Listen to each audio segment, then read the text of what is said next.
Sorry, I had to hammer that so loud. We were having a good time. Anyways, today is Monday, September 11th, 2023. It is 6:01, and I call to order this regular meeting of the Anthony Board of Education. And Carrie, would you please call roll? Mr. Baden. Here. Mrs. Brent. Here. Mrs. Gwynn. Here. Mr. Lutz. Mr. Miller. Here. Mr. Lutz is attending a meeting at the moment close by, and he'll be here shortly. So anyways, would you rise and join me in the Pledge of Allegiance? I pledge allegiance to the flag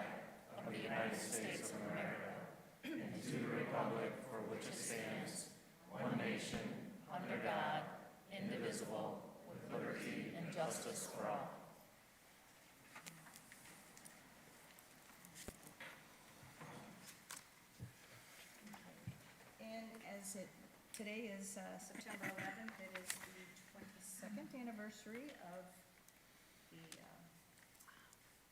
tragedy that happened. Anyways, I would like to observe a moment of silence, please.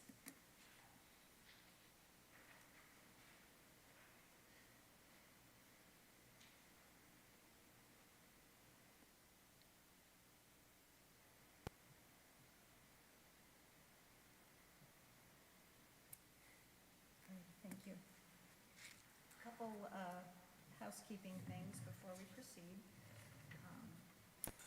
We will have our public speaking portion at the end of the meeting, which I think right now we only have one, but I ask that you not mention your candidacy or promote any candidate, yourself or otherwise, that are candidate for school board during that time. And the other thing is we have a guest with us tonight who requested to come in and speak to us a little bit. She is 1974 Anthony Wayne grad and has been a state representative. And I'm sorry if I'm missing that you were a senator as well. But House and Center, yes. okay, yeah, I'm sorry about that one. Anyways, and now currently serves on the state school board. And she would like to have a few moments, and I think Jim's got Yeah, we'll get you a mic. Hold on. some things. Teresa Feder, I don't think I said your name, I'm sorry. I just- All right, Teresa.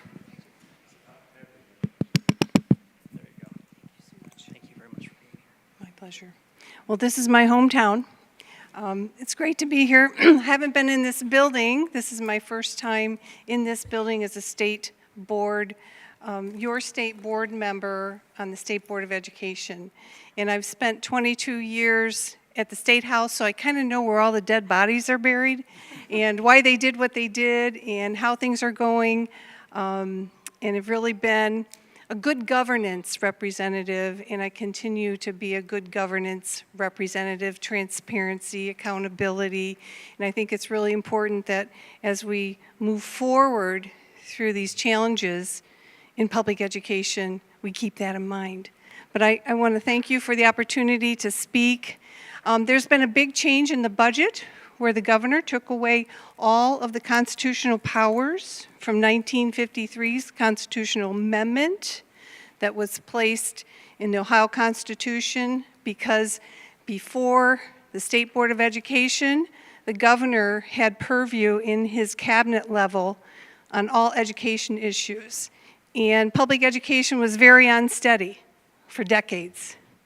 And the citizens decided we need some stability. The local school boards are the best people to make the decisions locally for your school and your community. And there's been a big sea change.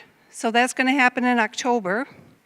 But I want you to think about some of the questions that, should be addressed to the governor about his new cabinet position, and that is who is going to make the voting decisions, just like you vote here. Who's going to make the voting decisions? Is it going to be public? Are the decisions and the follow-through going to have accountability and following the policies? In the State Board of Education, you have a policy booklet that's been put together for 70 years. And each step of the process for public education has been very transparent and accountable. And as a legislature and now new board member at the State Board of Education, those questions have not been answered. So you're going to go into a new realm of something you're very unfamiliar with. So I'm just coming here and I'm going to be presenting to all of my million, I represent 1 million people in 7.5 counties, and having them think about how this is really going to change what comes out of Columbus. Because we have 66,000 people who've applied for vouchers and 1,000 applications a day. And that money is not coming here. That money is going directly to a private school, and by the Constitution, private schools are not to get public funds. So we have a new environment, and I'm encouraging you, no matter where you stand on any line, that we stay with a good governance. We stay with our local school boards who know their community and their schools so well and need a quick response, need a transparent response, need a voice at the state level to help them get some answers. And they actually just took away my job. And so now we will be doing teacher evaluations and territory transfers and hiring the superintendent. And the big change with this is that the superintendent, state superintendent, which we are now going through a hiring process, will only be an advisory capacity at the governor's cabinet level. So normally, the local school boards go to the state superintendent, get questions answered, policies cleared up, if there's a new policy, new procedures, new laws, and that's going to totally upend everything. So there will be a constitutional challenge. Look out for it. Thank you very much.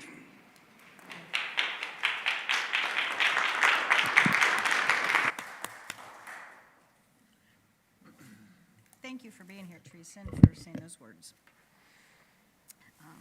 Okay, we'll move on to our agenda. First item is approving the minutes from the August 7th meeting. If there are no questions, if everyone's had covered. Okay. Kyle, and I need a second. I'll second. Jeff. And Carrie, would you please call roll? Mr. Baden? Yes. Mrs. Brent? Yes. Mrs. Gwynn? Yes. Mr. Miller? Yes. All right, and treasurer's report, fine, Carrie. Thank you. First item I have on the agenda this evening is to approve the monthly financials for August 2023 as presented in your agenda. Under item B is to approve the 2 donations listed. We had $2,500 from the Anthony Wayne Parent Teacher Association to the Fallen Timbers Middle School for PBIS Student Awards, and a Hot Point refrigerator. You can't hear? Sorry. Is that better? Is that better? Yes. Okay. And then the second item on the agenda is a Hot Point refrigerator from Dave Johnson and family to the Anthony Wayne High School General's Way program, and that is valued at $100. So we are always appreciative of the donations we receive. Under item C is to approve the auxiliary allocations. This goes along with what you just heard from Teresa Fetters. Public schools cannot receive non-public dollars, so these funds for R2, we actually have 3 non-publics within our district, 2 of which choose to not take direct pay. Monclova Christian is the other one. They take a direct payment, but these funds are receipted in on our books and expended off our books. All these funds go to the ESC when that's where the expenditures are made. So there are no expenditures made at the school level other than sending a check to the ESC. But we do have to receive the funds as the local LEA, which is local education agency. So those funds come in and leave the district about at the same speed. Under item D is to approve one additional grant we got with our CCIP. I forgot to add this last month when I had you approve the rest of the donation or grants. This is a new one. It's called Stronger Connections, and we're going to use it for responsive training classrooms and assemblies for students, such as the one we just had with the digital safety technology, and then bullying is one that's on the agenda. So, under item E is to approve the annual appropriation resolution. As you know, the annual appropriations have to be approved in September of each school year. So they are on the agenda tonight. I provided a little update in my weekly to you. You could see that our appropriations went from 47 million to 48.1 million. It's actually not all that bad of an increase. It equals about 2.4%. The biggest source or biggest expenditure we have is obviously salaries and benefits. We provide a service, so that's where our bulk of our expense is going to be. Our salaries are 64% of our operating budget in the general fund. A couple things just to remind you, and to be honest,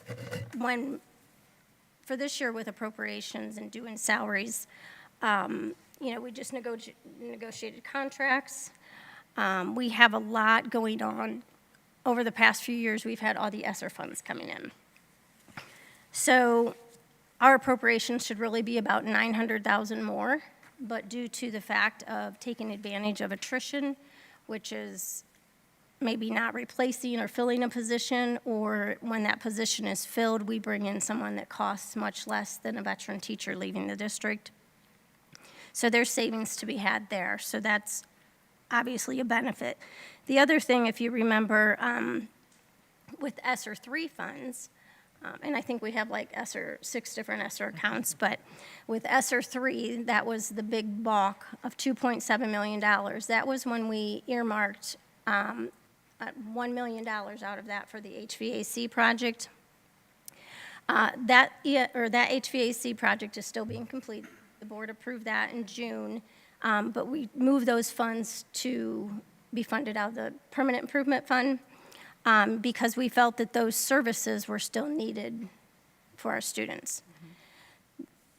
What we did with our ESSER funds is we provided services for students. We can't pay teachers out of permanent improvement. So when we made that decision, that was also something that we knew those funds were going to go away. So we are now, as all the ESSER funds came in, now we are facing the ESSER cliff. The state named that, that's not me. I just don't want to take credit for that. But unfortunately, it's true. Because we created services, so we took staff members out and put them in intervention services for kids to help students and brought new teachers in on temporary contracts. Well, those teachers, we can still pay them one more year out of ESSER funds before they come back to the general fund in fiscal year 25. So that is roughly $924,291 this year is what's being paid there. So we're using the HVAC money that, and we didn't have to allocate that there. Right. It was just at the time, we were getting all these funds. It was just an option that we could do that. But we felt it was more valuable. However, that is what brought us to place an operating levy on the ballot, as you know, because those positions are going to have to come back on our books. So I'd just like to, it's easy to forget some things as we go through the year, but I did want to just share that with you. Overall, the other than salaries increasing, another expense that we face that's driving our costs is our contracted and purchased services in the district. And our student services department is going to share a little bit with you later on in the meeting that'll help explain why this cost is going up, but that's an 8.8% increase over last year to this year on that. So we went from basically 5.6 million up to 6.1 million, and that's just as of Friday. So, things change all the time. I think we're operating on a very tight budget, and The other, it's not just a expense issue, it's obviously, there's a revenue issue. Last year, Nexus had been paying roughly $1.9 to $2 million a year, and last year they paid $917,000 less, Just by choice. just by choice and because probably they can. So, but we're able to keep our appropriations in line due to the grants, just our CCIP grants, ESSER funds, and then attrition. So, as I said, overall appropriations went from 47 million to 48.1, which is a $1.1 million increase. Any questions on the appropriations?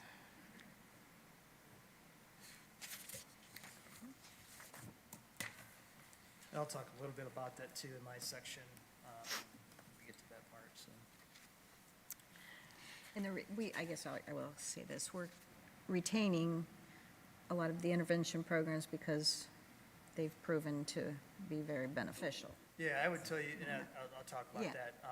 When you look at the system that we have in place right now, it's the best that I've seen in my over 28 years of service to school districts. And,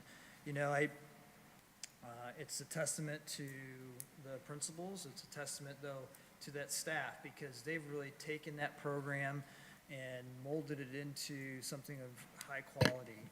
When you sit in those intervention meetings and there's conversations happening between the teacher and the intervention coach about specific students and their specific needs, what's working, what's not working, and just the interventions that are happening from the teacher, but also the tutors, plus the intervention coach. I can't say enough about those programs. I believe they should stay in place. The problem will be is they can't unless there's additional revenue in place. So that's the reality of it, as well as, we've talked about what other expenditures would come out of that new operational levy. They're on the website, and I'll talk a little bit more about that later, too. Thank you. Next item on the agenda, I recommend that the board approve the contract agreements with Westfield Electric at a cost of $396,320. This is going to be paid out of the security grant. So you remember, we actually bid them and then had to reject the bids, and then we went back and did awarding the contract and, One bidder, yeah. yeah, so, but this is paid from the Ohio Facilities Construction Consortium K-12 Safety Grant, so, which is for $450,000. Under item G is to approve the items for disposal from Lyell Catholic Schools per their letter dated September 6, 2023. We approved this letter because the funds that come in that I said go to the ESC, they make the expenditure. However, since we are, again, the LEA, we have to approve the items that are disposed of. So there's that. And then last on the agenda that I have is to recommend that the board approve the community reinvestment school donation agreement with Kaufman Engineered Products. This is making the district 100% whole. They did an addition, and this will generate roughly $60 for the next 10 years to the district through the CRA. And that is all I have. Any additional questions for Carrie? If there are not, I need a motion to approve the treasurer's report. I'll move. Jana, in a second. Kyle. And we did note Kyle, or not Kyle, Troy, Troy. sorry, too many names. Showed up at 6:12, I believe. 6:12, okay. Yeah, so I apologize for being late. It's that other job that gets in the way sometimes. So on this particular part of the agenda, though, should I abstain since I missed part of it? I did review everything yesterday, so I've reviewed it. I'm comfortable with it. But in terms of Yeah, proper that practice, would should be I your abstain? choice, but. Yeah. Whatever you want to do. Yeah, Okay. I reviewed it previously, so. Okay, all right. then I guess you get to call roll. I'm sorry. Mr. Baden? Yes. Mrs. Brent? Yes? Mrs. Gwynn? Yes. Mr. Lutz? Yes. Mr. Miller? Yes. Thank you. All righty. Thank you for that report, Carrie. Superintendent Educational Reports. Yes, thank you very much. State Board of Education member Teresa Fetter, former senator, former House Representative. We appreciate you being here. Thank you for coming and speaking to us tonight. Some of the things you've mentioned, I will say in my part a little bit later. But once again, thank you for coming and representing our area, choosing to do that. And we thank you for your service, so thank you. I have the distinct honor tonight of recognizing both our certified and classified staff members of the year. First, we're going to start by introducing and recognizing Roy Young. So Roy, if you could come up, please.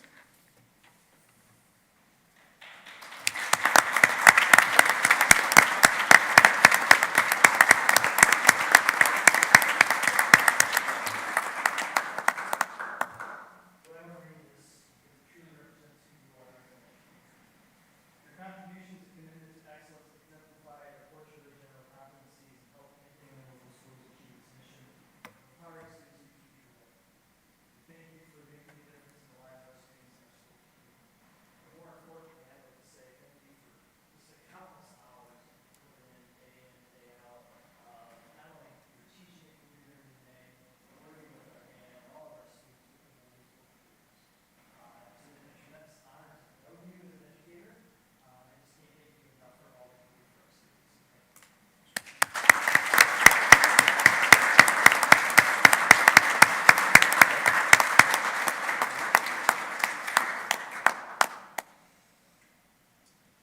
Transportation Department, come on up. Everyone.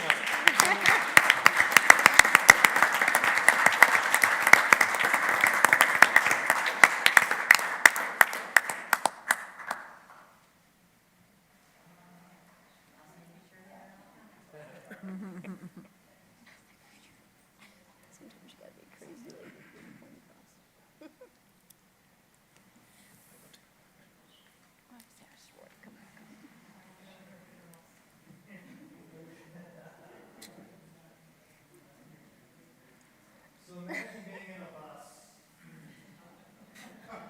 70 kids in a school bus, day in and day out, traveling a total over 3,000 miles a day. Just the hours, recently with some of the warm weather, it's definitely a challenge. I can't thank you enough for all that you do with getting our kids to and from school each morning, midday, afternoons as well. You do a great job of doing that. And just the challenges that you've all faced with maybe having a little bit less staff than you'd like, you guys have stepped up to the plate, done what was needed to be adaptable and flexible. We can't appreciate it enough. So thank you to all of you. Not everybody could be here tonight, but we thank you for being here and thank those that are not here tonight as well. Thank you very much. And congratulations.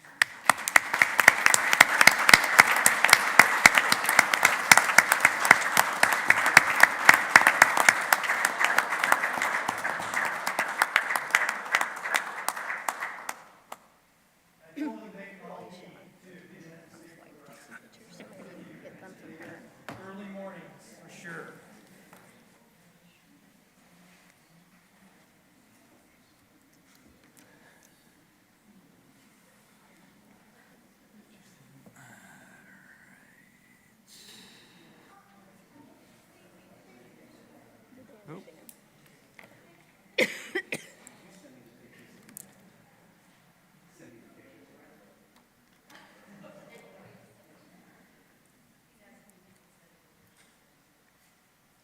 What is it again? Command F1. There we go. Okay. Thank you, Mr. Herman.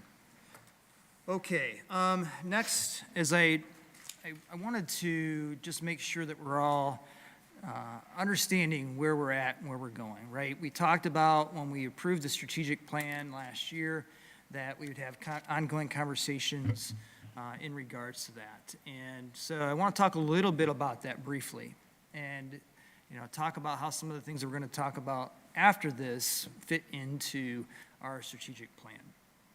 And so if you remember, we approved the strategic plan last year, and as you go to our website, you can view the document on the left there, which outlines a number of things in there that I'll go over very briefly here in a second, as well as our portrait of a general, which I'll also cover as well. There's two separate sections to our website that have information in regards to all of this and these two items. So when we talk about our strategic plan, right, we talk about our district mission, and our mission is to make sure that we empower students to be future ready. And I'll talk about that and what we're trying to do to make sure that that happens. You see our vision statement and our core beliefs. Our core beliefs are centered around our portrait of a general. If you remember, we had a group of community members help us create that strategic plan. We had sessions in this room, we had sessions at the high school auditorium, and we collected information in order to create our district mission, our district vision, our core beliefs, our goals, and actions that we would take in order to achieve those goals. So when we talk about our strategic plan goals, they are centered around student learning, curriculum instruction, community engagement, resources for our students, and student and staff being ready to learn. And we have actions within all of those goals to attempt, right? Our goal is to try to make sure that we're fulfilling our mission to the best of our abilities moving forward. And as we know through our portrait of a general work, we try. Sometimes we don't hit the mark and we have to try something else. So we continue to look at what we're doing and try to adapt our strategies in order to achieve our goals. In our portrait of a general, you remember back in 2019, we had a group of about 60 people in this room for 4 different sessions. Battelle for Kids led that conversation where we looked at what did our kids need in order to be ready upon graduation. What skills should they have to meet the job requirements of today and the future? And so we looked at that and made the determination based on the information we collected of learner's mindset, collaboration and communication, critical thinking, adaptability and flexibility, and empathy. Now, I want to specifically talk a little bit about strategic plan goal number 4. Some people have asked, why are you on the ballot? And honestly, it's about fulfilling our strategic plan, making sure that we have the necessary resources to ensure all of our students are future ready. And so when we look at why are we on the ballot, Carrie's mentioned some of those reasons why. I'll just mention a few more. When we looked at the federal increase, it was 0. When we looked at the state funding increase, you see that we're going to get $337,397 this year and $244,465 next year. Ends up being 43 cents this year per student per school day and 31 cents, the second year. Not very much per school day per student. Nowhere near is just the inflationary increases in costs to educate our students that we currently have, let alone implement new programs that I'll talk about later on within all of the board policy changes that we have related to House Bill 33, which is our state budget. We went through the district facility master planning process, worked with the collaborative. They worked with contractors to determine where are our current facility conditions at and what would we need to do in the future based on gathering input from the community. And we developed our facilities master plan, and that's why we're on the ballot for our bond issue. And you can find all of the information in regards to what that money would be spent on, whether it's the new operational levy or it's the bond issue on our website. Now, I will give you an exclamation point to the, or an asterisk to that. We are still working on the operational funds overview one. That should be, I'm hoping, on the website in the next week or so. So that to everybody have access to that. But the facilities master plan overview has been on there for well over a month or so on the website. So you can access it. It tells you per building what the costs are associated with the deferred maintenance items in there and so forth. Now, I bring this up because as we work through those two processes, right, the portrait of a general, and we work through the strategic plan, we knew that it was important to gain input from our community. And while we can agree on some things, we also don't agree on everything, which has been very evident in this community over the last year or so. I think what we can agree on is that our students need to be ready upon graduation. And we can agree on the fact that, you know, I think we can agree that we have a good quality education that we provide to our students, and that when they graduate, they have many options for whatever they choose to do, whether they go into the military, whether they go into employment, or whether they go into college based on their preferences and their choices.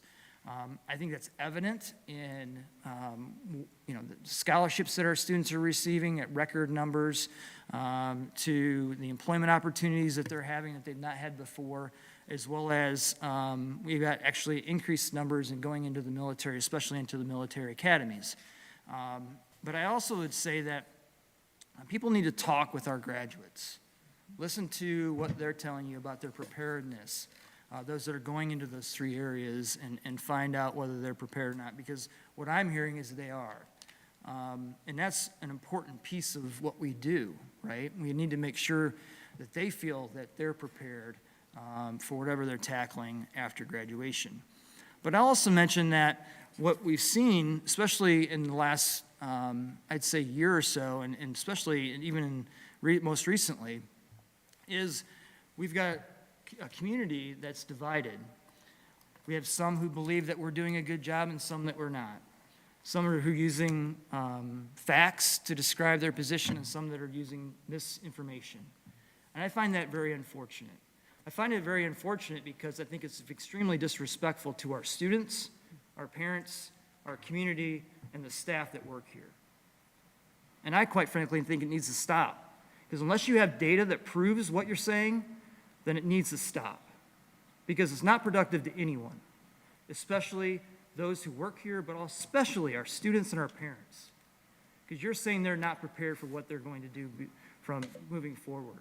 And the data would tell you otherwise.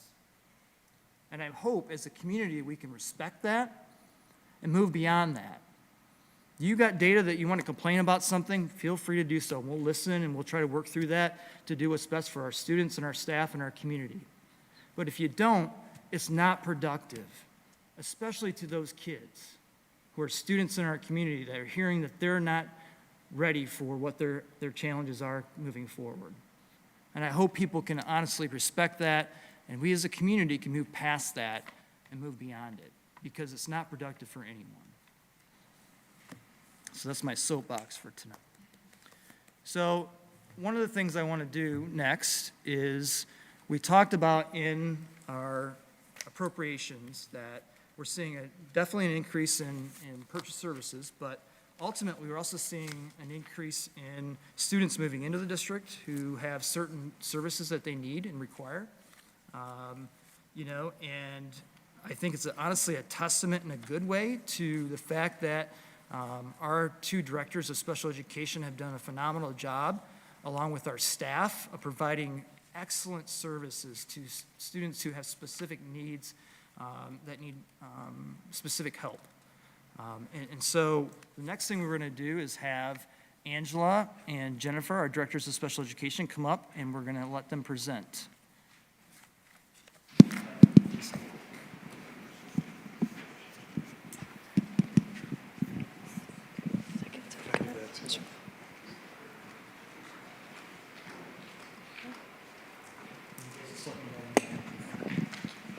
Good evening. Thank you so much for this opportunity to share with you just a brief overview of Student Service Department. I'm Angela Gardner, Director of Student Services. I work with our students and families in grades 7 through 12, so I have the opportunity to work at the junior high, the high school. I also connect with all of our students over at Penta, along with any of our students that are placed outside the district at separate facilities. And I'm Jen Carl Thompson. I cover preschool through 6th grade, so I'm at Waterville, White House, Monclova, Fallen Timbers, and preschool, and then any children too that are outside of our district as well. Okay, So, next slide. we believe that part of our purpose is to help provide all of the services that close to 800 students in our district need, so that they are able to access their educational needs and their rights every day. And keep in mind that our students have some of the most significant needs in the district.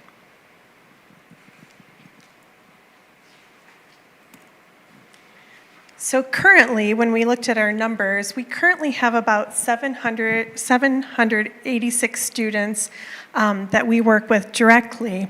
That's about 17% of the population in our district.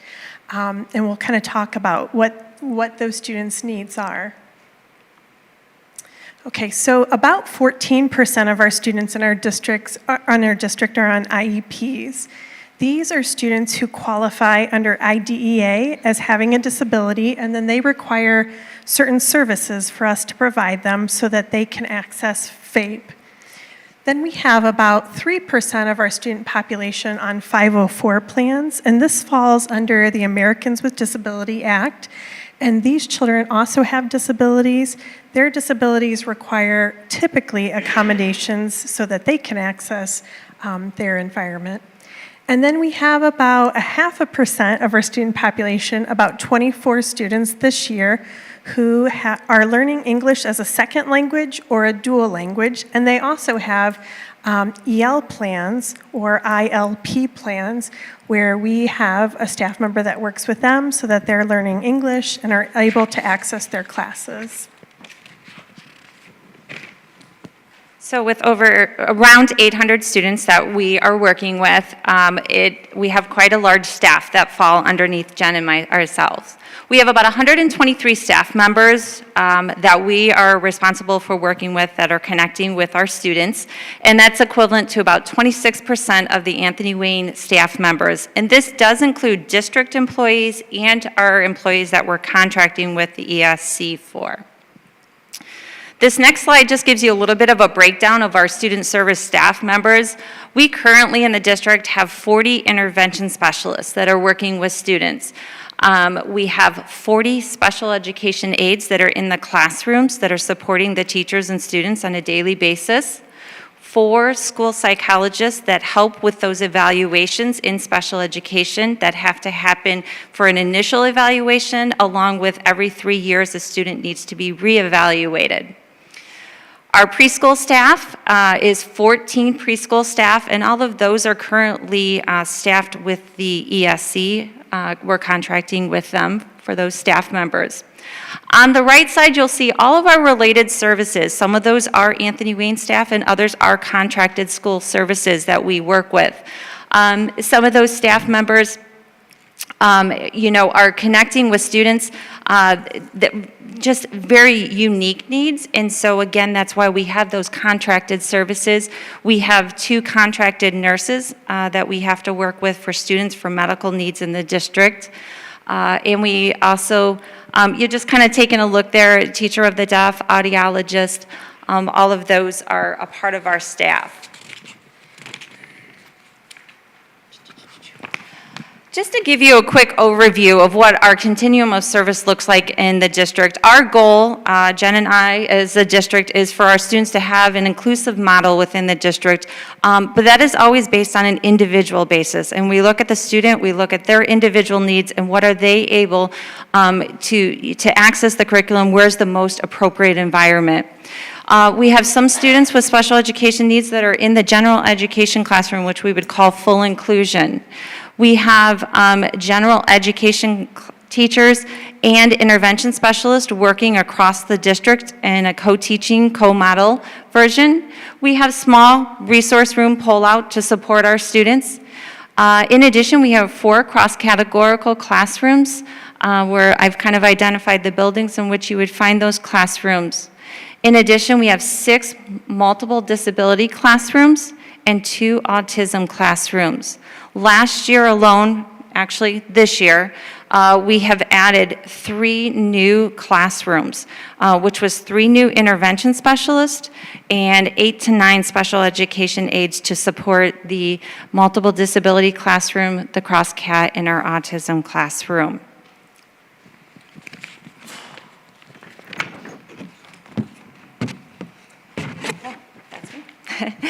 Okay, so as I had mentioned, we also work with separate facilities. And listed up here are some of the facilities that we connect with to support some of our students that might have more behavioral challenges, might need more assistance behaviorally, academically, emotionally.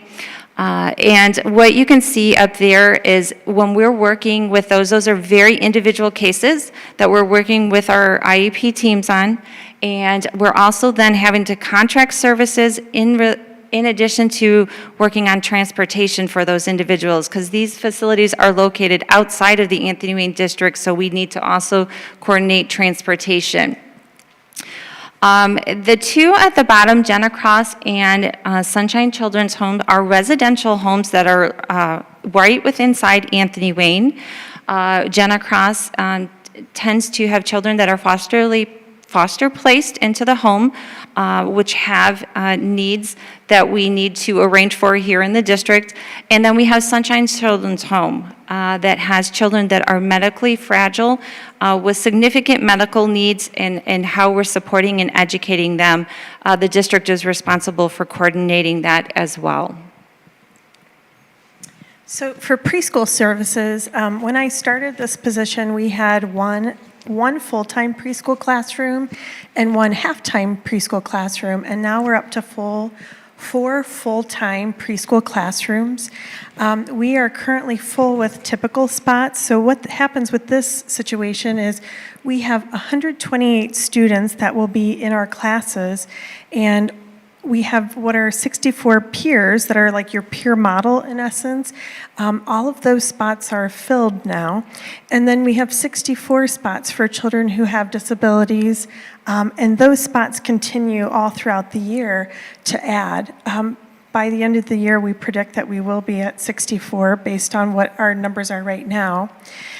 We start working with these families when the children are 2.5. So we start going into their homes when they're little to start working with how we're going to transition them into our school district and provide them the services that they need.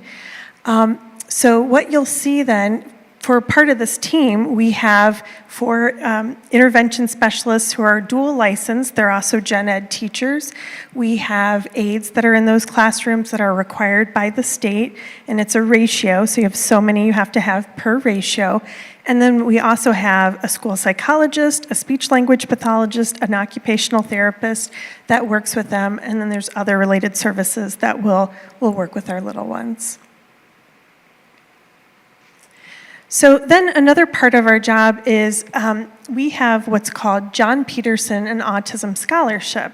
So the state of Ohio has set up different scholarship programs that allow students to attend schools of their choosing.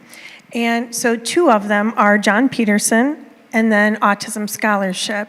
We currently have 44 students total that are utilizing these scholarships. I think when we went through and we looked at percentage, it was something like 1% of our students that are on IEPs, something like that. What we do pride ourselves in is most of these children have never actually been to the district. We really hope that when they come that we're able to provide them the services, but we do have some children that they are able to utilize the services in other places.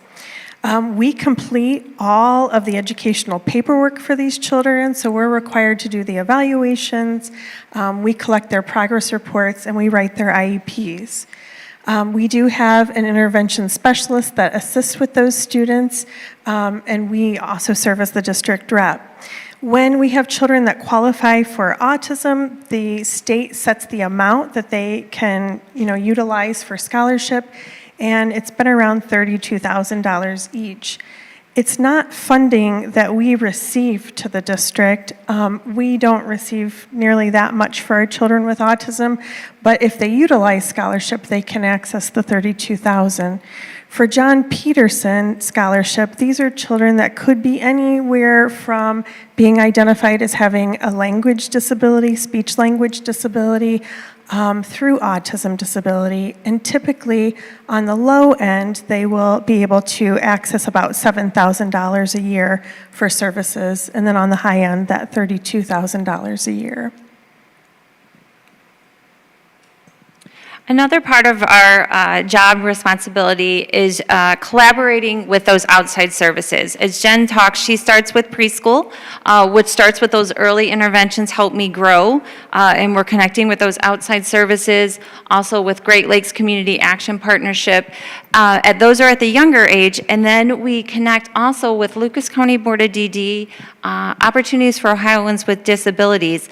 Opportunities for Ohioans with Disabilities is connecting my junior high and high school students as we kind of bridge and prepare for their transition from school age into either post-secondary and into employment. So we work very closely with them, and they become part of our school-based teams as we're planning just for all of the services for our students. Okay, so catastrophic cost is something else that we work on, and that usually is, well, it's once a year. Angela and I sit down with our administrative assistant, and we work through this. So we looked back at how many students we've grown in special education, and we've grown about 100 students. I think the actual number was 98 students.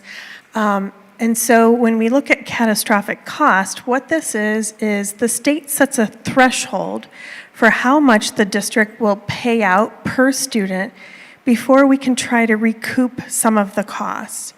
And so what happens is the state may set a threshold, and let's say it's $32,000.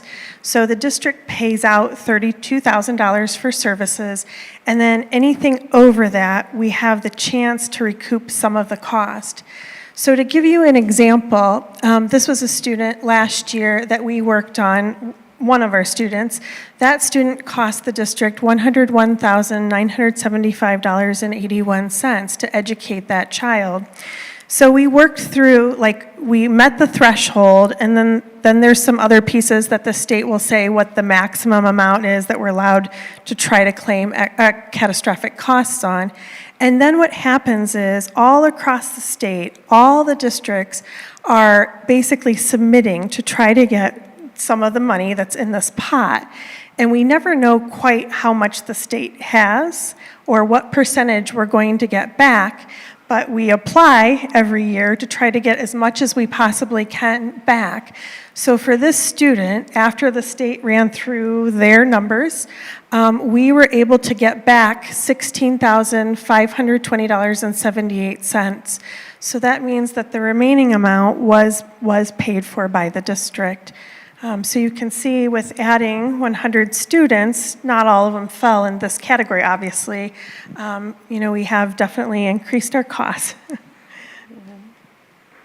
So once a year, then, we also sit down and we're able to file excess costs with the district. Excess costs are those costs for education of students with disabilities that is in excess of the average expenditures during the preceding school year. The difference between the two is excess costs are for students that are typically court-placed within the district. So students that are in those foster placements, students that might be residing at Sunshine Children's Home, Jenner Cross, are separate facilities. We are able then to receive a reimbursement one financial year after services are provided. So it's 1 year in the rear. So we're always paying ahead, and then we file excess cost for the following year. One of the things that Jen and I would like to just point out is in special education, a lot of it is guided by the state, and there's a lot of legal binding pieces that go with it. For example, intervention specialists, the number when we look at, we carry 40 intervention specialists, they are capped at a certain number of students that they can have in their classrooms.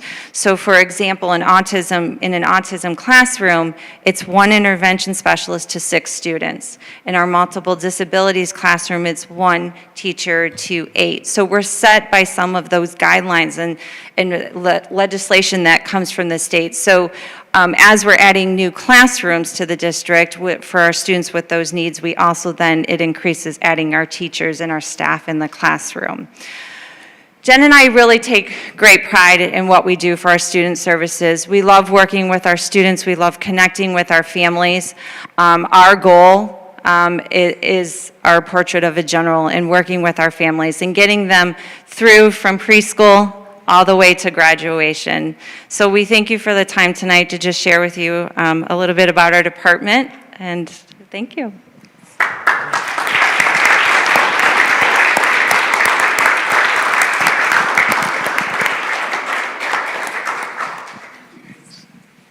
Jennifer and Angela, thank you for speaking tonight and sharing that information with us.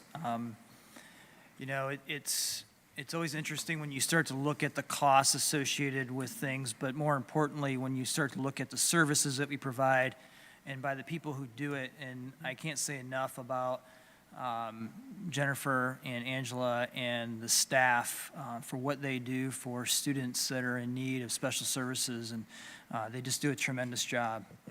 You see it when you walk into the buildings, and you know, I'm very proud of the work that they do for this district and for our community and our parents and our kids. So thank you. Any questions for them in regards to that? It was pretty thorough. You know, I wanted to have them share with you. We had done something similar with just our opening discussions administratively about what's going on in each department, and it really hit to me of, you know, what they're doing and the costs associated with that, and then how that relates to, you know, the expenditures that we're talking about. And I wanted them to share that information with you so you could see that. So thank you for doing that. Again, thank you. I'm going to leave that up here for now. Next item on our agenda, or my section, the 2023 local report cards will be coming out at the end of the month. They haven't given us an exact date from the Ohio Department of Education. We can't share the data that we have right now, which is technically preliminary, but it's pretty much what it's going to be. But it's very good. And once again, I believe we'll be in the top 10% of school districts in the state of Ohio based on the individual performances of our students on those state assessments. We'll wait for that data to come out, but it's very good. When we look at the next item, Digital Safety Awareness Program, we mentioned this a little bit earlier. We had a 5 through 12 program last week where there were student assemblies during the day on 2 different days. We had a parent program last week that Kevin led along with the speaker. I think we had 31 people there, which was good, especially with everything else that was going on that night. And it was public and permanent is what it was called. And that gentleman spoke to our students, age appropriate, of course, in regards to what goes on the internet, what goes on during playing video games, to social media and other things. He even had some sunglasses that take pictures and so forth, and your kids might come home and in our community and ask for some of the sunglasses or the little drone that he had that can take video of people as well. But I think it was very good for our kids to hear, our parents to hear about some of the advantages of those environments, but also some of the major disadvantages of things that can happen and how to protect students as they live in that world of being public and permanent all the time. So it was very good. We were happy to provide that program. You know, that's an annual program that we do on trying to make sure that we're talking with our students and our parents about social media, but also online activities. So And we're also planning one, we normally do one on bullying, and we'll do one in mental health coming up in January, February. So those will be just like we do each year, coming soon. The quality profile will be released on September 15th. If you remember, we do that each year along with the other alliance districts in the state of Ohio. And that's really a testament to looking at our strategic plan, looking at what our community values, and sharing with them information about last school year and what activities and programs were associated with our kids experiencing those items. And so I encourage our community really to look at that, because I think it's honestly a better picture of what's going on in our school district than our state assessment. There's a lot of talk about that, but we've always said that, there's more than testing. And I think our quality profile demonstrates that. So I encourage our community to really look through that, and that will be released with the other districts on September 15th. Any questions about any of those items at this time? Okay. Number B, or item B, overnight trips, you see the 4 listed there. Once again, we got 6th grade camp coming up. I know those kids are getting excited about that. We had that presentation that same night of the parent program, earlier than that parent program, but it was still that same night. Item C, educational agreements. When we talk about specific cost for services for specific students, you see 5 individual agreements there for those services. Item D, supplemental text recommendations. This is coming from our Director of Teaching and Learning, from also the teachers at Fallen Timbers and the junior high, who are recommending that we approve those specific textbooks for their use, or those specific books for their use in those classrooms. Item E, it's a little different. We usually approve all of this together, in the summer with lunch prices and so forth. And to make sure that we're compliant, this is not for a full breakfast. You see that price there. It's just items together that come together. But it's going from $2 to $2.15 according to the state rules. And so we just need to make that adjustment moving forward for the adults that choose that. And it's a very small amount, but just know that that's there. Item F are board policies. If you remember, Neola recommends board policies, and a number of them are changing as a result of House Bill 33, our state budget bill. So I'm going to go through a number of these related to that. I'm not going to read through all of the information that I've shared with you, but just know that several of these policies are changing in reference to some of the items that our state Board of Education member Teresa Feder has mentioned in relationship to House Bill 33 and the changing of, and I've got that Wording. down here. Yeah, hold on one second. Grab that sheet. So you have the Ohio Department of Education is now, will be, not now, but will be in October renamed to the Department of Education and Workforce. As she mentioned, there will be a cabinet-level position in the governor's office that the Senate and the governor will be a part of naming that person. From there, there's going to be a little bit of splitting up of duties in relationship to the State Board of Education and the Department of Education and Workforce, along with this cabinet-level position being called the Director of, I call it DO, which it's not really got the best acronym, but the Director or Department of Education and Workforce.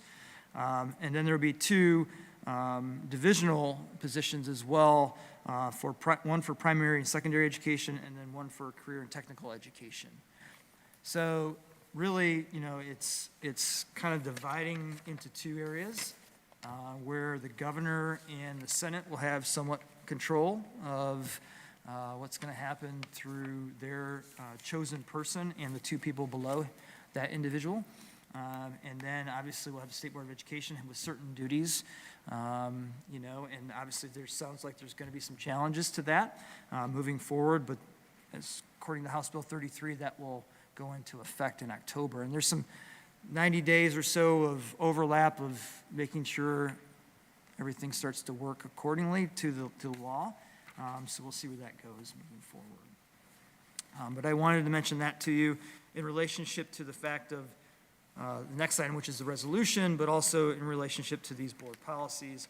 There's things in here about third grade reading guarantee. I think one of the things that is a benefit to parents in the board policy changes related to House Bill 33 is that the parent has more of a role in determining whether that student's going to be retained or not at the third grade level. When we talk about the coaching requirements, there's now a new mental health training that will be required of our coaches as they get their license, as well as making sure that they have their cardiac arrest training at the time they get their license.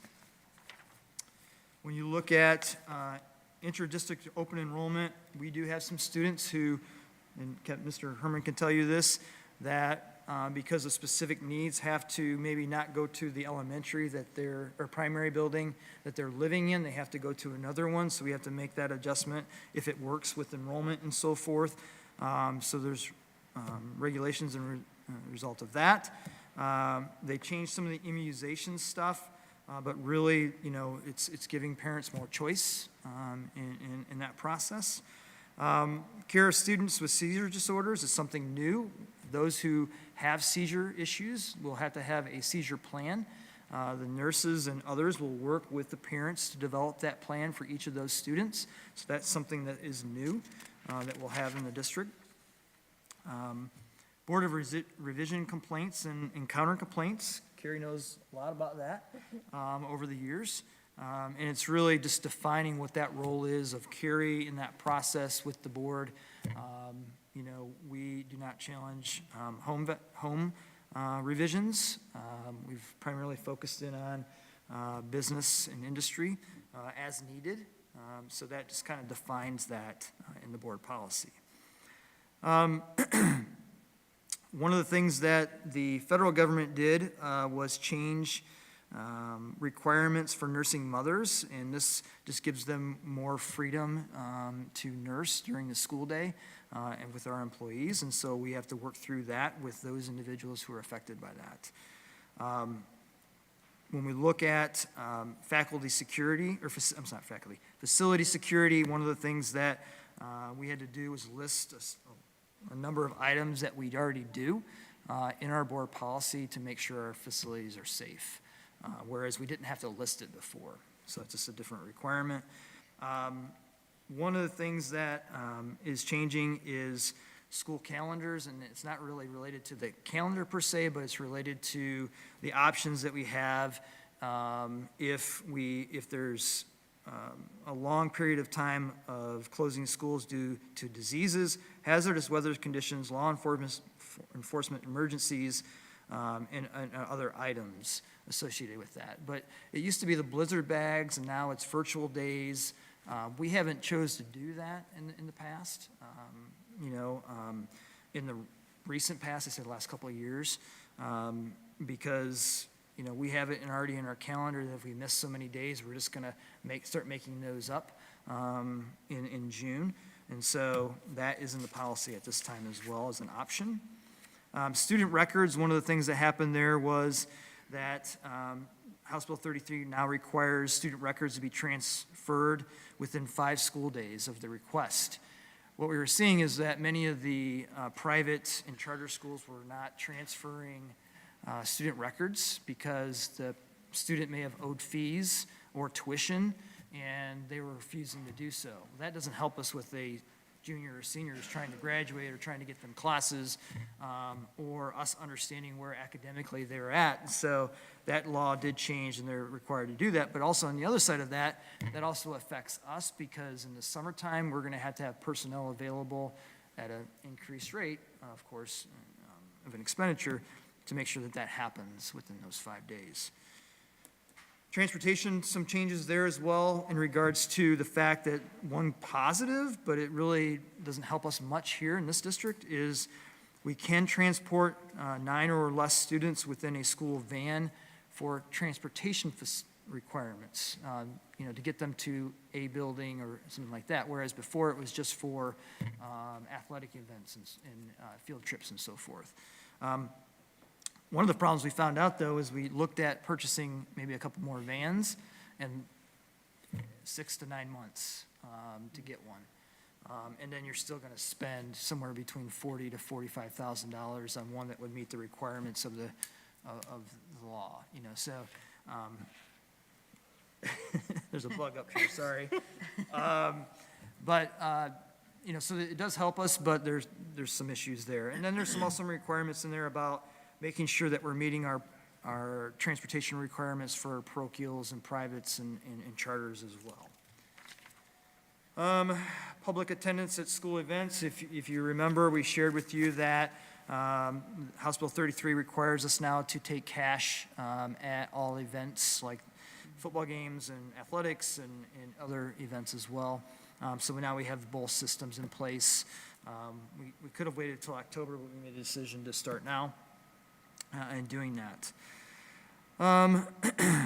One of the things that is added as well was if we have an employee that also participates in a support organization, it could be the boosters, it could be a parents club and so forth, it just asks that they not participate as a active member in the sense of being the president of that group or the treasurer and so forth,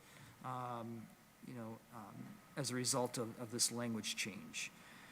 The next item it deals more with, there were changes in homeschool requirements. They actually had to provide less information to the individual school districts than they did before. Really, it's more about just telling you that they're going to do it, whereas before they had to provide a curriculum, testing data, and so forth. Now they do not have to, but also just understand that we do have some homeschool students who do participate in extracurricular activities. And be aware of that, and there's some little bit of language in there in relationship to that as well. I've shared this with you previously, so hopefully you've been able to look at that. I know that if you would have had any questions, you would have sent those to me, but I wanted to make sure that you knew about those changes recommended from Neola and our attorneys moving forward. Any questions on those? The expectation is that we are ready to hit the ground running when they go into effect in October, or there is a window? Yeah, most of these have a 90-day go into law 90 days after the bill was passed and approved through the governor's office. So we're coming up to that.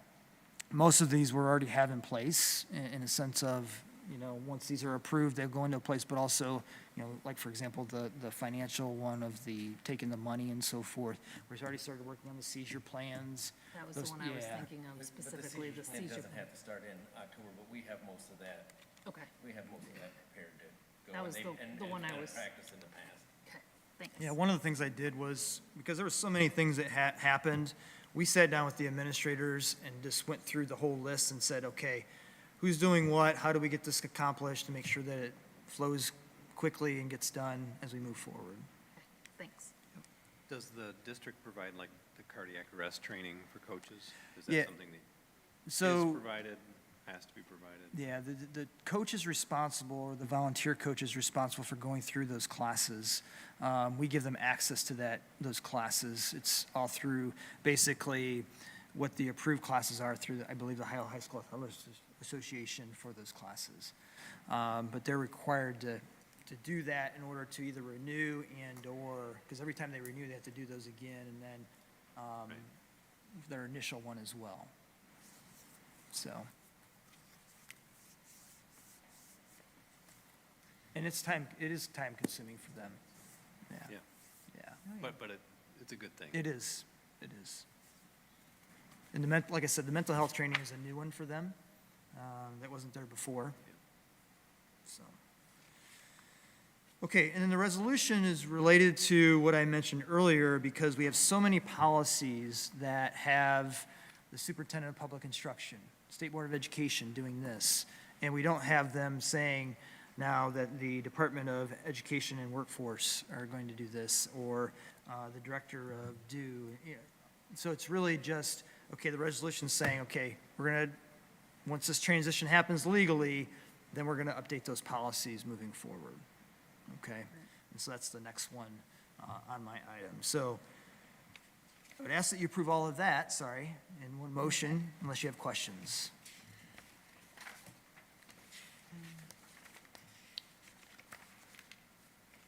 Thank you for sending all of the others information in advance. Being able to read it days in advance was helpful, so thank you. Yeah. I'll make a motion to approve. I'll second. In a second. Gina? Jana. All right, Carrie, would you please call roll? Mr. Excuse me, Mr. Baden? Yes. Mrs. Brent? Yes. Mrs. Gwynn? Yes. Mr. Lutz? Yes. Mr. Miller? Yes. All right, superintendent personnel recommendation. Thank you. The next item are resignations and retirements as listed there. As you see, one of the things that we had was a bus driver who needs to be done now for some medical-related items. But ultimately, the great news is that in the next item, we're also, in item B, we're going to hire a new bus driver. So that's always good if, I've given all of our administrative staff we need to try to find a number of new bus drivers, and we're trying to figure out ways to do that. But also you see there in item B, 4 special education aides. As we talked and Jennifer and Angela talked, we do have a need there as well. And so, especially for substitute employees as well, moving forward. And I'm happy to report, as you'll see in C, we are hiring a number of certified substitute employees. So that's always good news. Some of those are student teachers. And if you remember, one of the things that happened a couple years ago was the legislature temporarily approved the opportunity to hire people as substitute employees for certified positions that did not have a bachelor's degree. Well, House Bill 33 allows us now to do that on a permanent basis moving forward. And so we have chosen to hire student teachers to, when they're not student teaching, do that work as permitted by their institutions, whether it be BG, UT, and others. And so you're seeing some of those individuals in there as well. And some of those people are former students here as I look at those names and from past graduation classes. And then you see other substitute employees listed there as well. Item D are the volunteers. I'm going to take a guess that that's probably over 50 or so. We always are appreciative to them for volunteering to do work in our buildings or with our athletic teams. So we appreciate their support. Item E are limited supplemental contracts. These are for supplemental positions for this school year, hockey, bowling, gymnastics, and directors and so forth for plays. Item F are supplemental contracts of people who already work here but want supplemental contracts, and you see those listed there for different positions that we have available at this time. Item G are contract amendments recommended by Mr. Herman related to those individuals. So I would ask that you approve A through G at this time in one motion unless you have questions. Oops. Any questions on any of that? I move to approve. Kyle? Kyle, and a second, please. I'll second. Jeff? And Carrie, would you please call roll?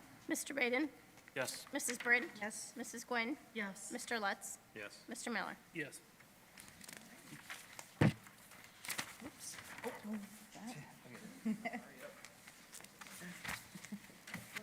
Thank you. All right, at this point is our public comment portion, and we have one person on that tonight. Who's doing that? Frank Dudas.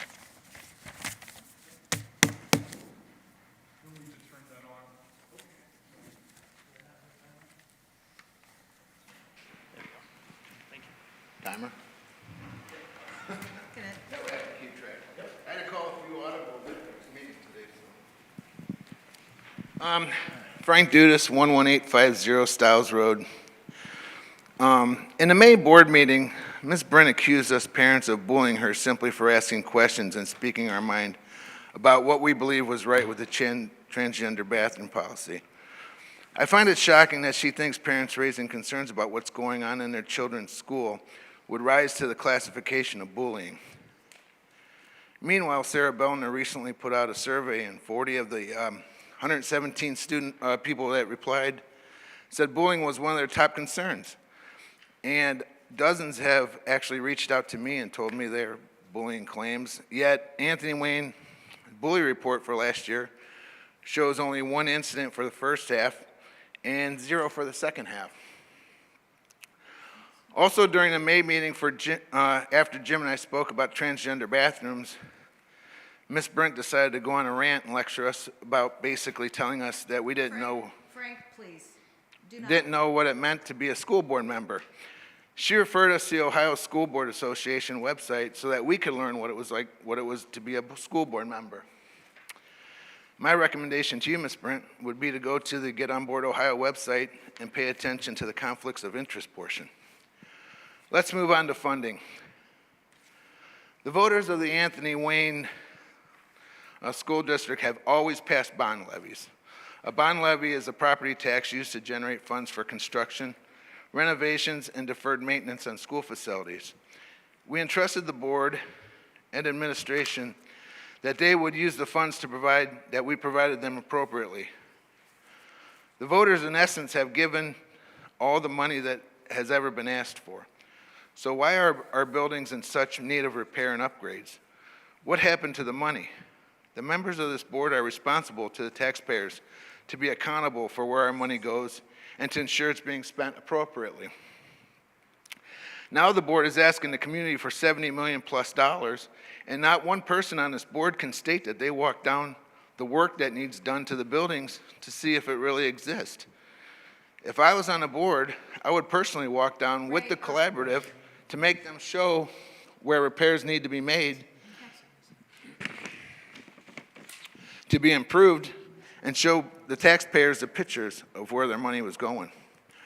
More questions that need to be asked is, which companies are our tax dollars going to? Who are they? Who do they know on the board or in our school system? The $4.5 million in ESSER funding was foolishly spent on more administration and social programs instead of ventilation. Now they want the taxpayers to fund the ventilation when it could have been done with that money. And according to what Ms. Johnson just stated earlier, they have now moved the money from ventilation to the operating fund. So I guess it's gone forever. Don't know. Who knows? We are adding on to buildings when we have empty classrooms. Why do we have the highest student to teacher ratio in the area, but not hiring teachers to help lower this number? It's not due to having enough space. I've personally talked to teachers who say they have empty classrooms just waiting on teachers to be hired. Why are we hiring administrators instead of teachers? Who are these people we're hiring as administrators, and who are they related to? In May, it was stated that the board reached an agreement with the teachers union that gave the teachers 3% raise for the first year and 2.75% for the second year. In the same statement, it was also mentioned that that the teachers would pay more for their insurance. Inflation has gone up 6.5 to 7% the last 2 years. Our teachers are losing buying power because they're getting raises lower than inflation. The board and administrators are demanding excellence in teaching staff, but admitted during the May meeting that they were giving raises that were, quote, right in line with the average of the state of Ohio. The message I got from that meeting was, demand excellence, but pay average. I find it interesting that Jim Fritz just stated that the financial increase over the next 2 years from the state was going to be 4.7 to 3.3%, and he stated that, quote, that was not very much, but still more than they were given to the teachers. When you go to the polls in November, ask yourself, what do I want from my schools? Think back to what you and your kids have been through the last 3 years, and ask, do I want that again? Do you potentially want your kids forced into masks and out of school, or do you choose medical freedom? Do you want the schools telling you how to raise your kids, or do you want the power to tell your schools how you want your children taught? Do you want average teachers, or do you want excellent teachers? Do you want to live in a school district that just dropped out of the top 100 in Ohio? I believe we and our children deserve better.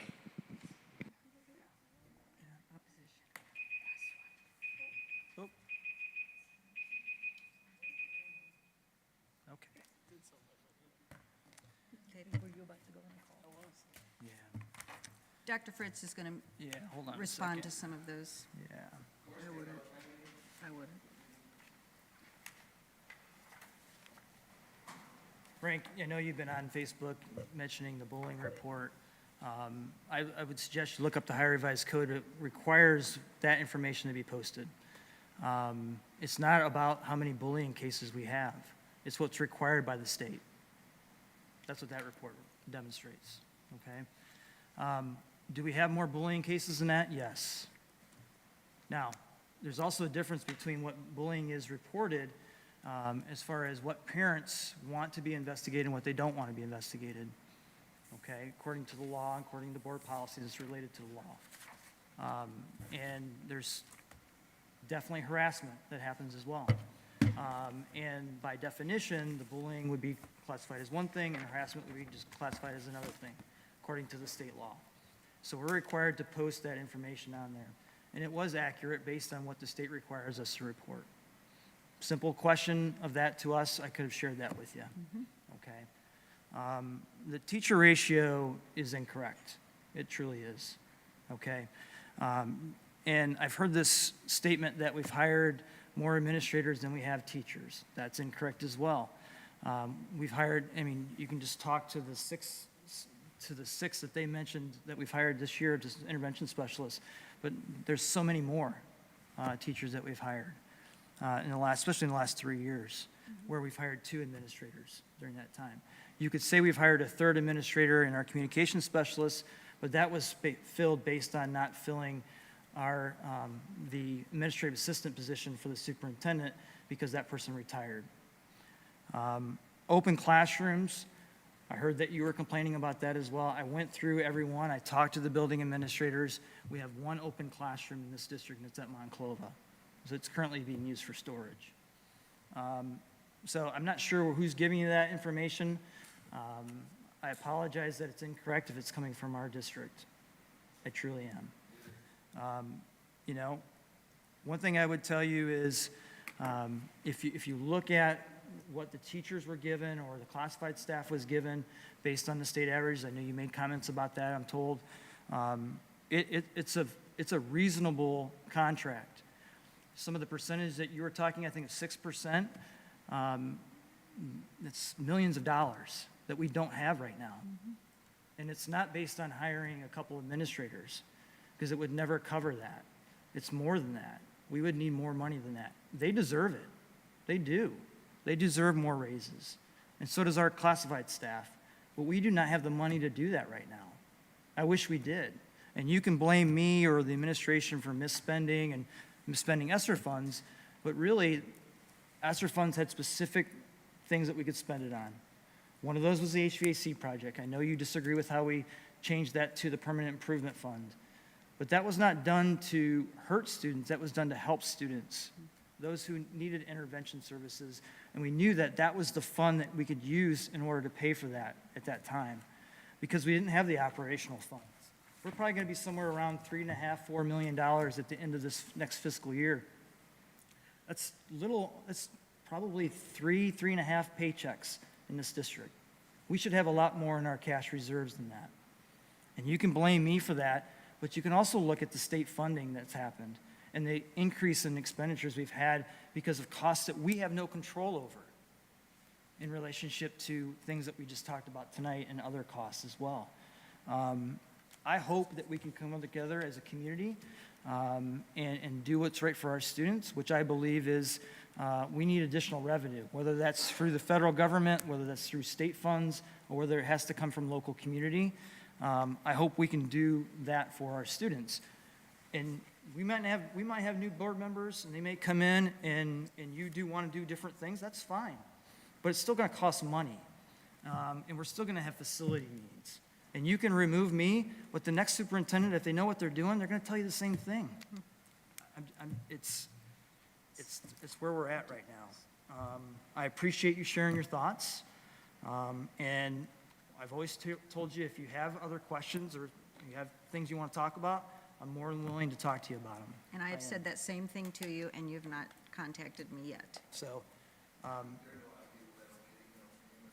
okay. I appreciate it. I do want to say, Can I talk back to what you just said briefly? Yes.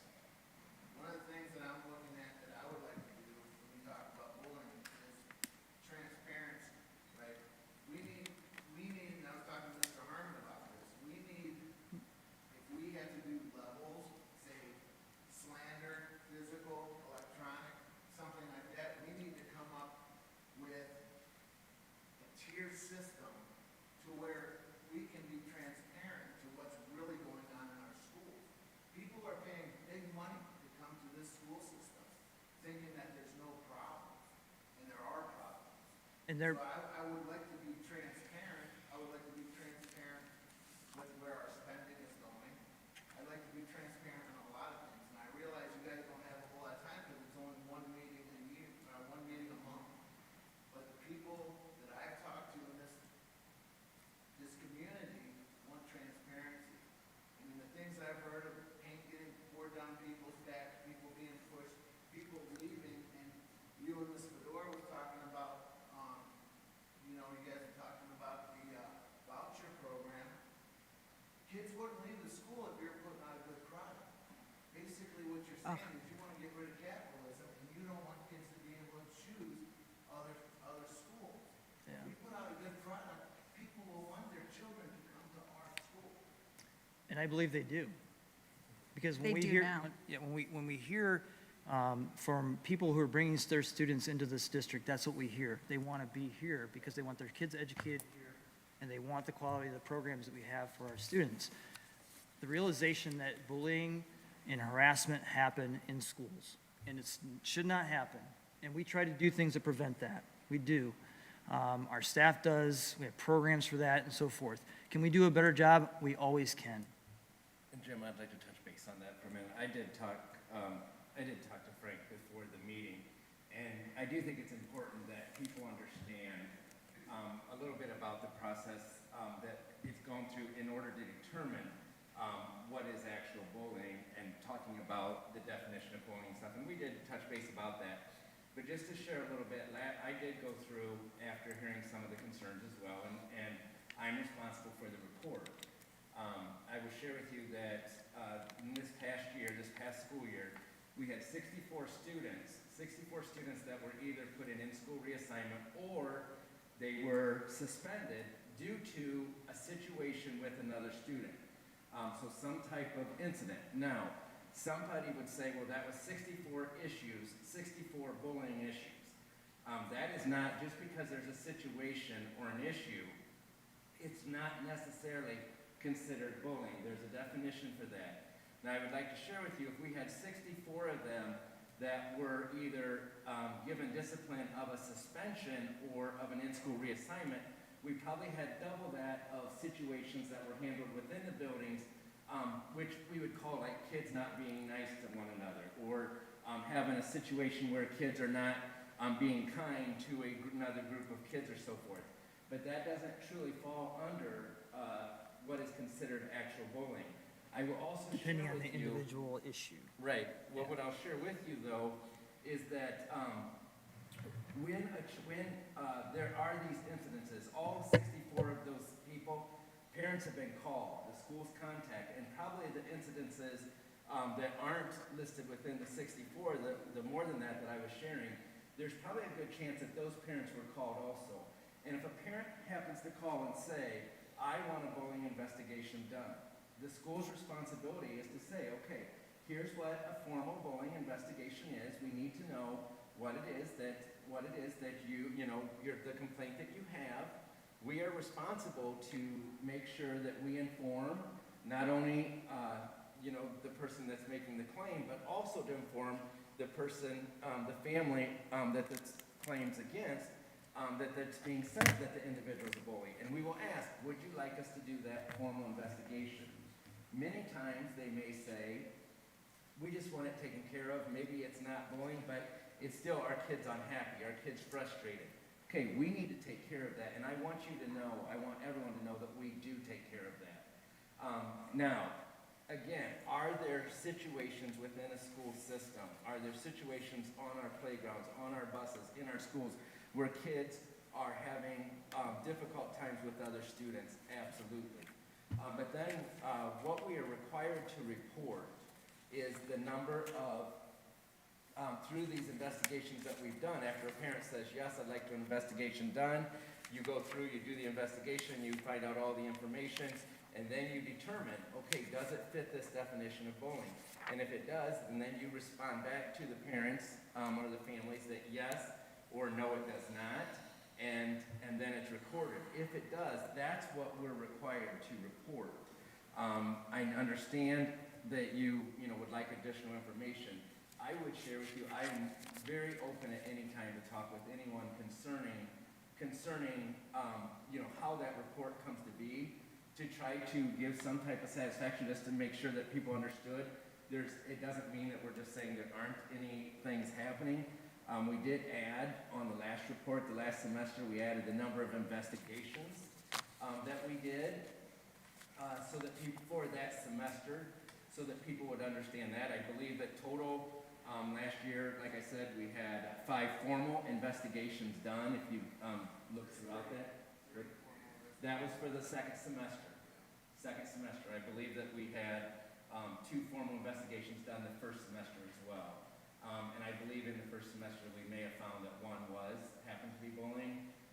And so that equals the 5 with the 1 bullying incident. We certainly do not believe by any means that we only had 1 incident that a student had their feelings hurt, or that a student was, made to feel terrible, or that one student mistreated another student. Do not think for 1 minute we think that there's only 1 of that. We don't. We know, and we're also dealing with those. And anytime you have questions, please feel free to come in and talk with me. And Frank, if I may say something, it's widely known, social media is not the platform. And there have been so many things posted that are untrue. If you would just take the time, and there isn't a person in this room, administratively, anyone, that will not talk to you. And if we don't know the answer, we'll find it out. Don't go to social media with misinformation. Inform yourself. If you desire to be a board member, that's of utmost importance. I thank you for sharing your thoughts, and said if there are other items, please let us know. Okay? Thank you. If you don't want to go to social media, feel free to send me an instant message and I'll talk to you about it. I don't engage on social media in that format. No, it's face-to-face conversations are the way to have conversation. Anyways, at this point, I'm going to ask for a motion to adjourn this meeting. Nobody wants to go home? I'll move. And a second? I'll second. Troy. Carrie, would you please call roll? Mr. Baden? Yes. Mrs. Brent? Yes. Mrs. Gwynn? Yes. Mr. Lutz? Mr. Miller? Yes. I do apologize for anything that I said, but I am very passionate about what I do here. I'm sorry.